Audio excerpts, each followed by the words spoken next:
నిర్మల్ జిల్లా ఖానాపూర్ పట్టణంలో నడి రోడ్డుపై యువతి అలేఖ్యను హతమార్చిన నిందితుని అతనికి సహకరించిన స్నేహితులు కఠినంగా శిక్షించాలని ప్రజా సంఘ నాయకులు కుటుంబ సభ్యులు ధర్నాకు దిగారు. అలేఖ్య 3 నెలల క్రితమే తనకు ప్రాణహాని ఉందని పోలీసులు ఆశ్రయించిందని, పోలీసుల నిర్లక్ష్యంతోనే యువతిని హత్య చేశారని వారు ఆరోపించారు. నిందితుడికి పోలీసులు సహకరిస్తున్నారని ఆరోపించారు. హత్యకు సహకరించిన వారిని వెంటనే అరెస్టు చేసి కఠినంగా శిక్షించాలని డిమాండ్ చేశారు. లేని పక్షంలో ఆందోళన ఉధృతం చేస్తామని హెచ్చరించారు. కులంలో కూడా ఆయనను నాకు వద్దు అని ఆమె నిరాకరించింది.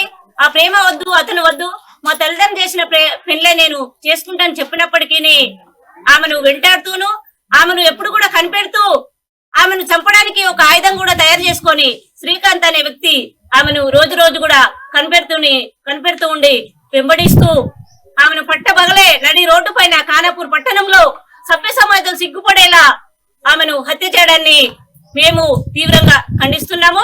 ఇవల్ల హత్య జరిగిన రోజు వారి కుటుంబ సభ్యులు తల్లి గాని తమ్ముడు గాని ఇంటి వద్ద లేరంటేనే వాళ్ళు ముందుగా అనుకున్నటువంటి ప్లాన్ ప్రకారంగా కాపుగాసి అలేఖ్య ఎటుపోతుంది ఎటొస్తుంది అనేటువంటిది తెలుసుకొని పగడ్బందీ ప్లాన్ ప్రకారంగానే ఇది హత్య జరిగింది అనేటువంటిది వాళ్ళు ఈ హత్యకు ప్రేరేపించారు. వాళ్ళ ప్రోద్బలం ఉంది.